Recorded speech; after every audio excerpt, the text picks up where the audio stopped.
What you looking at there, babe? You'll see.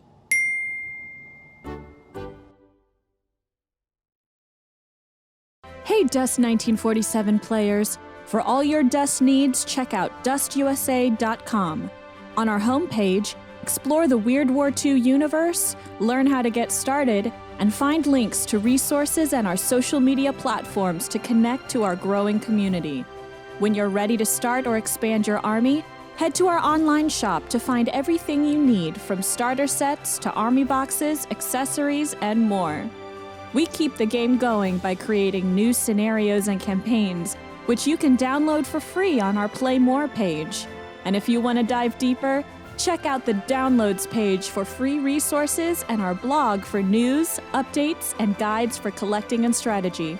Finally, use our store locator to find Dust retailers to get your models and accessories instantly and meet up with other generals. We'll see you soon at DustUSA.com.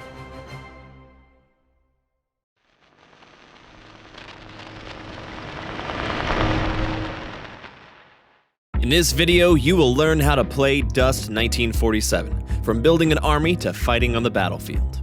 Halo Parente's Dust 1947 is a tabletop miniatures game based in an alternate World War II, where an alien spaceship crash-landed in Antarctica and brought with it powerful technology called VK. Players take turns moving units, attacking enemies, and using special abilities to win scenarios and accomplish objectives. Objective number 1: have fun. The gameplay of Dust 1947 is fast and fun. This is in part because it's a grid-based system. As you can see, the mat is filled with squares called the grid. Each square has a center, and everything from movement to line of sight and range is measured to and from that center point. From here on out, every time we measure distance, we'll call it range, and we'll measure to and from squares. So for example, measuring from here to here is range 2. Armies always have an objective when they meet on the battlefield. In Dust 1947, scenarios determine the objectives, conditions, and terrain of each battle. To create the battlefield, you'll need to lay out one or more game mats side by side on any available flat surface. Fill the battlefield with terrain such as 2D tiles or 3D terrain based on the scenario you're playing. All Dust terrain is designed to fit the squares of the grid, but you can make your own, and you can even use whatever is available nearby, maybe something from the family fruit bowl. Units make up your fighting force. Each unit has a corresponding unit card that outlines the unit's health, movement, weapons, and special abilities. There are 3 main unit categories: infantry, vehicles, and aircraft, each with specific rules, abilities, and advantages on the battlefield. Each unit's power is measured by their army point value, located here on the unit card. Before each battle, you and your opponent will agree on an army point limit. Then, you want to enlist any combination of units from within the same block that will give you the best tactical advantage for the given scenario, without exceeding the army point limit. Now, let's proceed to gameplay. Games are played in turns. Players alternate activating units until all units have activated in a turn. Each unit gets 1 activation per turn and can do 2 actions. Once all units have activated, the turn ends and a new one begins. As units take actions, you will roll dice to determine the success of shooting, saves, special rules, etc. When you roll, there are 3 symbols: block symbol, crosshairs, and shields. You only succeed on the block symbol, except for certain rules and abilities, which allow you to succeed on a second symbol. Offensive special rules may succeed on a block and crosshair, while defensive special rules, like cover saves, may succeed on block and shield. To determine who goes first in a turn, you and your opponent need to roll for initiative. Each player will take 3 dust dice and roll off. The block symbol is highest priority, followed by crosshairs and shields. If player A rolls 1 block symbol and 2 shield icons, he would go before player B, who gets 2 crosshairs but no axis symbol. If both players are tied on symbols, they roll off again until one player wins initiative. Now, let's look at unit actions. Standard actions: move and attack / attack and move. The unit moves up to its move value and attacks with all equipped weapons. It can choose targets in range and line of sight. March move. The unit takes 2 actions to move up to the double arrow value on the unit card. Sustained attack. The unit takes 2 actions to attack, then re-rolls all failed hits. Nothing action. The unit spends an action doing nothing. Close combat attack. Close combat can be performed in addition to or instead of ranged attacks. More on that later. Special action. Your unit performs a non-standard action by following the wording of that specific special rule, either on its card or in the rulebook. Very important, special abilities always supersede general rules, so follow the wording on the unit card. That's it. All that's left is to go over the attack sequence, and you know all about the gameplay. Since everything in the game is considered armed and dangerous, you'll need to know how to unleash maximum destruction. This zombie grenadier squad is going to attack the USMC anti-tank squad. They will do a move and attack. They move for 2 here. Now the attack sequence begins. 1. Check range. Measure the distance to targets for each of your unit's weapons. To measure distances, each square, up, down, left, and right, counts as 1 range. The first square diagonally is 1 range. Each diagonal after the first counts as 2 range. So to move 2 spaces diagonally would cost 3 movement. Check arc of fire. If you've got a vehicle, it may have a limited arc of fire depending on the weapon. Check the right-hand side of the weapon stats for the words front, side, rear, or turret. More on that in the rulebook. Line of sight. Line of sight is how your unit can see other units. You measure line of sight in a straight line from the center of your square to the center of your target square. If the line between the 2 dots is unobscured, you're good. If both sides are blocked, you do not have line of sight. If one side is covered, most often from diagonal measuring, the unit you're targeting will receive cover. 4. Roll to hit targets. Check the unit type of your target and attack with all eligible weapons. Roll dice equal to the target unit type, and for each block symbol rolled, you score 1 hit. The first number on the weapon stat line is the number of dice rolled. The second number is the amount of damage each hit causes. 5. Target rolls saves. As units get hit, they have the opportunity to shrug off damage. This is called a save. All infantry get an infantry save, so make a roll for every hit and avoid that hit on the block symbol. Infantry and vehicles can get a cover save if they're in certain terrain or are obscured. For infantry, cover saves succeed on a block and shield, and vehicles succeed on the block symbol. 6. Target unit takes damage. For every unsaved hit, the target unit takes damage. Each point of damage on an infantry unit eliminates 1 model. Anti-vehicle weapons like bazookas usually cause multiple damage per hit. Fill the vehicle HP boxes with a marker, and once they're all filled, the vehicle is destroyed. 7. Target unit takes suppression. Throughout the battle, units will get pinned as they panic from bullets whizzing overhead and explosions going off nearby. When a unit is hit, they get the under fire condition. If they get hit by another attack action while under fire, they receive the suppression token. Units with the suppression token only get 1 action, but at the beginning of their activation, they can roll off suppression and under fire by rolling 2 dust dice. Each block symbol takes off 1 layer of suppression. 8. Resolve close combat. If you choose, you can make a close combat attack against targets at range 1. This can be performed after or instead of ranged attacks, and is resolved at the same time as your defender, meaning you both roll attacks before removing models. It's very important to remember there are no saves against damage in close combat. Let's walk through a quick example. Frank von Stein will activate and perform a move and attack. He moves, then initiates the attack sequence. 1. He sees he has range to the USMC anti-tank squad, but not the recon squad. He doesn't have line of sight to the walker, so the only target available is the anti-tank squad. He will attack with his pistol. He rolls 3 dice against Type 1 infantry and succeeds with 1. The infantry roll 1 save, but fail, so one model is removed. The anti-tank squad takes an under fire token. As you can see, Dust 1947 is designed to be as simple or complex as you desire. So it has basically 3 built-in layers. Layer 1 is basic gameplay, which was demonstrated in this video. In this layer, you use the basic stats on unit cards, and you won't use special abilities or advanced rules. Layer 2 differentiates armies by adding special abilities as seen on unit cards, advanced rules from the rulebook such as weather, critical hits on vehicles, etc. Layer 3 is advanced army building, where you create fun synergies and craft strategies using the units available to you. A great way to army build is to use the free Dust Enlist app available on Apple and Android devices. For full rules, scenarios, and more, make sure to download the Dust 1947 rulebook from dustusa.com. So once you have familiarized yourself with the core gameplay, you can expand your Dust experience to create your level of complexity. We'll see you on the battlefield. John and Rhea are going to play a game of Dust 1947.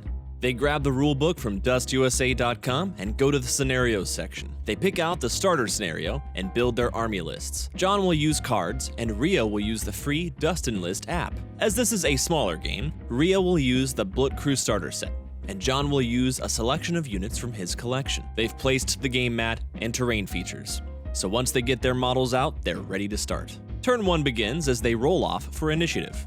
John wins initiative with 1 faction symbol and 2 shields. Rhea has 2 crosshairs and 1 shield. John activates his SPETSNAZ kill squad and takes a march move behind a wall, which gives them a cover save against ranged attacks. Rhea activates her zombie grenadier squad and performs a march move into the open. With their zombie special rule, they pass their infantry saves as if they were in cover. John will activate his SPETSNAZ saboteur squad and march move it onto the table. Rhea activates Frank von Stein and brings him onto the field with a march move. John activates his Obliterator Walker with a march move, followed by a smokescreen special action. This shrouds 4 squares until the end of the next turn, which will provide cover for the saboteurs and prevents line of sight to the walker. Rhea activates the Heinrich Tropical with a scout special action. It will take a march move and she will perform an attack action. 1 unit is obscured by smoke, so she attacks the kill squad behind the barricade. She measures the range of each weapon, checks line of sight, then attacks Type 1 infantry.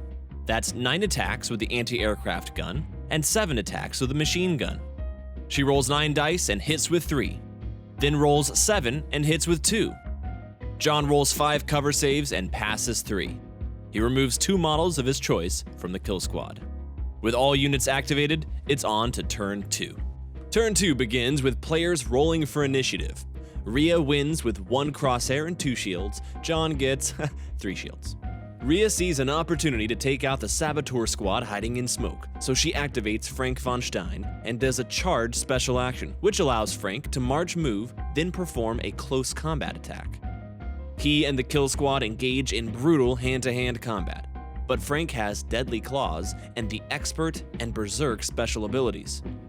Rhea attacks with 3 dice and hits with all 3. She then rolls 3 more from Berserk and hits 2 more. The saboteur squad is destroyed. They swing back and hit with 2, causing 2 damage to Frank. John activates his SPETSNAZ kill squad and does a move and attack. They shoot at Frank with a rifle and a machine gun. Then they target the zombies with a flamethrower. They destroy Frank and take out 1 zombie. Rhea activates her Heinrich Tropical to move and attack the kill squad.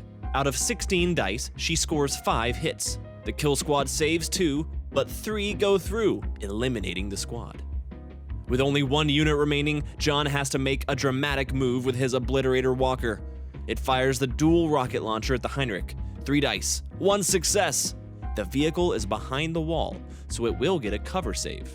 No luck! The Heinrich is destroyed. The Obliterator then rolls 5 dice against the zombies and hits with 4.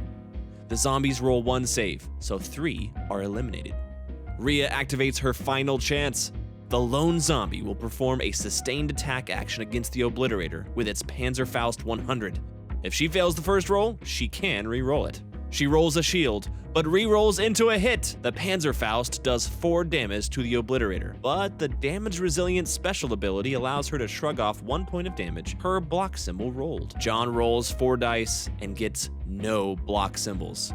The lone zombie has survived to win the day for the Blutkreuz.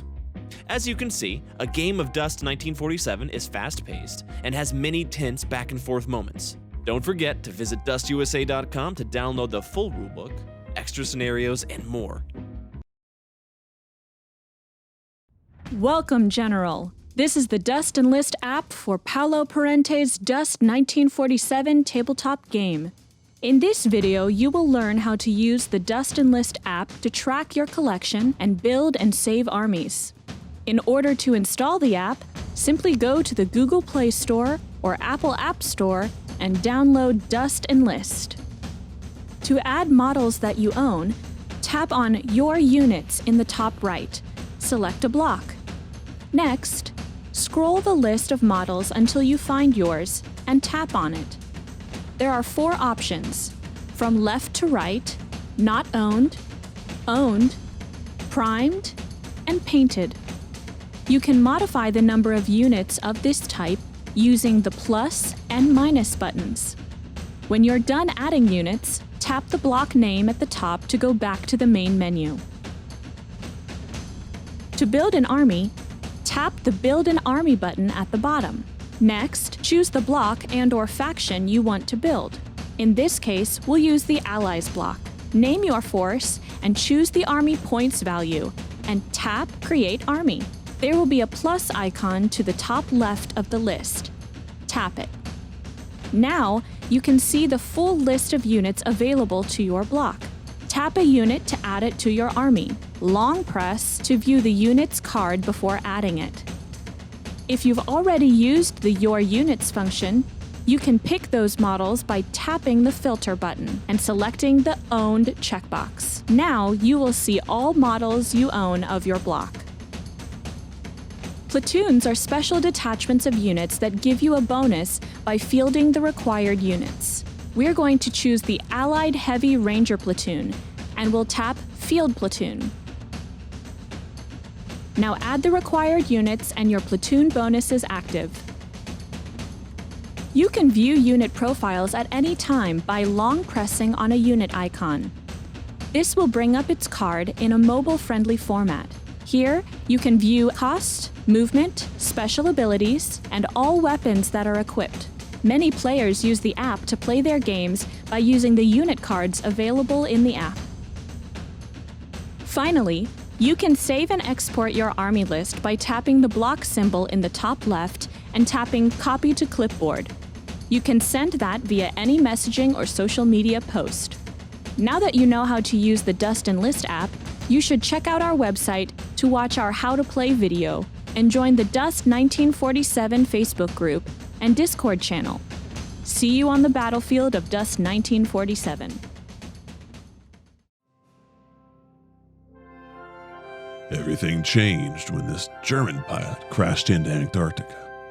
He uncovered an alien ship and found this new resource. They call it VK. It was like discovering nuclear fusion. We were able to power incredible machines of destruction, and the Germans even used it to experiment on people. Militaries around the world put a call out for generals to enlist new armies. The war had only just begun. The fighting was intense. We weren't prepared for the amount of destruction VK technology could unleash. When I was fighting against the SSU, it didn't matter how many shots we fired, because there would always be 2 men to replace every one we shot. Their walkers would shrug off massive amounts of damage and just keep going. We had to utilize every advantage we could. After many hard-fought battles against the Axis, SSU, IJN, Mythos, and Mercenaries, I was forced to go home from an injury. But I'll never forget the camaraderie I had with my fellow soldiers. We stayed in touch, getting together and recreating old battles from the war. It reminds us of what we fought for: smiles, happiness, and time together.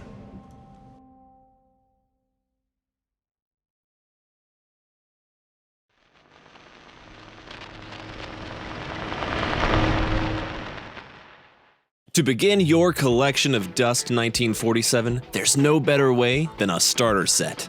There's a dozen different starter sets to choose from, and we'll go over what's inside each box and tell you the strengths of each faction. Let's begin. Each starter set includes the following pre-assembled, ready-to-paint models: 1 hero unit, 1 infantry unit, and 1 vehicle/monster. Also included is 1 neoprene gridded mat, 12 block-specific dice, 1 tank trap, 1 ammo crate, the Dust Starter Rulebook, 6 reversible 2D terrain tiles, and 3 unit cards. Task Force Diver is the United States Marine Corps starter set. This starter set concentrates on close-ranged warfare with the Hero Diver and the USMC Close Assault Squad. It's also got a fast vehicle, which helps keep enemies at range until you're ready to engage. Task Force RHINO is the Allies Heavy Ranger starter set. The Heavy Rangers concentrate on heavily armored, high-speed, hard-hitting units. RHINO can punch everything, including aircraft, and so can the Heavy Ranger squad. This starter set also includes a Light Walker for additional firepower. The Task Force SHAUN starter set is for the Desert Scorpions faction of the Allies block. The Desert Scorpions focus on light armor, massive firepower, and hit-and-run tactics. SHAUN is a claymore-wielding powerhouse, while the Desert Scorpions assault squad backs him up with powerful phasers. The Tank Hunter truck rounds out the starter set with anti-vehicle firepower. The Axis NDAK faction focuses on versatility and adaptability, with units able to take on multiple roles. CHRISTOPH, for instance, has both a flamethrower and Panzerfaust, while the NDAK security squad has a wide array of weapons. The Ermin Tropical also has lasers. Enough said. The Axis Blut crews have a heavy focus on VK experimentation. Zombies, gorillas with human brains, and laser weapons make up the backbone of this faction. The starter set features Frank von Stein, who leads the charge, along with durable zombie grenadiers and a light walker, the Heinrich Tropical. This faction is perfect for generals who want durability and victory through attrition. The Luftwaffe is the Air Force of the Axis bloc. They concentrate on flyers, airdrops, and battlefield maneuverability. Florentine can move and attack with her laser pistols, and Rakatentruppe squad moves fast and unleashes tremendous firepower. The Fallschirm RSO Pack 40 can be airdropped behind enemy lines to exploit vulnerabilities. The SPETSNAZ faction is the elite, highly trained arm of the SSU. They use stealth and expertise in marksmanship and close combat to defeat their enemies. ROZA can pick off targets from a distance, while the SPETSNAZ Assault Squad and Natasha Walker can bring the fight to the enemy. The People's Liberation Army faction of the SSU brings overwhelming numbers to the field. They bring loads of cheaper units and count on their enemies to run out of ammunition before the PLA runs out of men. The Dragon and the Phoenix are siblings who excel at close combat. Along with the PLA Assault Squad and Nina TSH Walker, this starter set is formidable. The Imperial Japanese Navy bloc relies on stealthy ninja to grab objectives and hold off enemies, while their elite, super-powered walkers take them out from a distance. This starter set is an excellent start to the IJN and features the Shadow of Death hero, a ninja infiltration squad, and a Tengu railgun-equipped walker. The Cthulhu Mythos bloc brings massive creatures and deadly swarms of monsters to the battlefield, along with loads of cultists to bring Cthulhu to the world. Lilith leads her coven to battle with the ability to transform into an infantry-eating monster, and she's backed up by a cultist squad and Amigo assault squad. The Mercenaries block can be taken in any other force, which makes this set great for generals who want to get 2 starter sets and potentially use both starters in battle. The Mercenaries are all about maximum destruction, and they waste no time in achieving it. Tanya has a deadly machine gun, the Mercs Cleaning Squad and Wrecker Walker will annihilate enemies. Kowalski Marauders' Steel Guard starter set is one of the newest starter sets. The Steel Guard are the super elite combat veterans of the Dust universe. They use slow, bulky, mini walkers, but more than make up for lack of speed with insane firepower and survivability. Carl the Hammer wants to get in close, along with the Steel Guard Close Combat Squad, while they get support from the Type 45 Heavy Gatling Walker. To further expand your collection, grab an army box and individual unit boxes to supplement your starter set. Visit DustUSA.com to shop now. With the hand visible in the camera, you know? Special effects. We're professionals The special effects are also from 1947.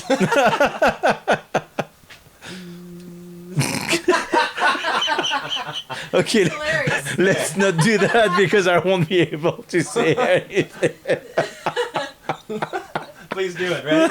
Okay. This is the This is the SPETSNAZ army box.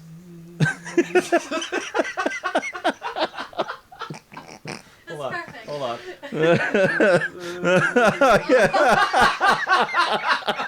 We spared no expense in making it the SPETSNAZ army box, complete with action figures. Yeah. And then the lower voice does. You must make your own sounds. Yeah. Sounds not included. Sounds not included. This video has special effects. Okay, ready again? This is the SPETSNAZ army box.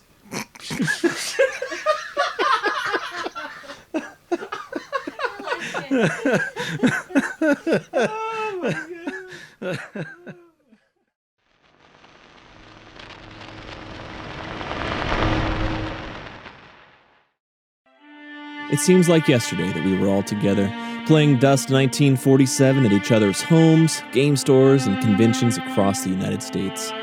Well, times have changed a little. We might not be together as soon as we hoped. The tabletop gaming community is strong. Distance has never stopped us. Whether you're a longtime gamer or brand new to Dust 1947, we invite you to be a part of our growing community. Join our Facebook group, Dust 1947, to share photos, battle reports, and dive into the universe.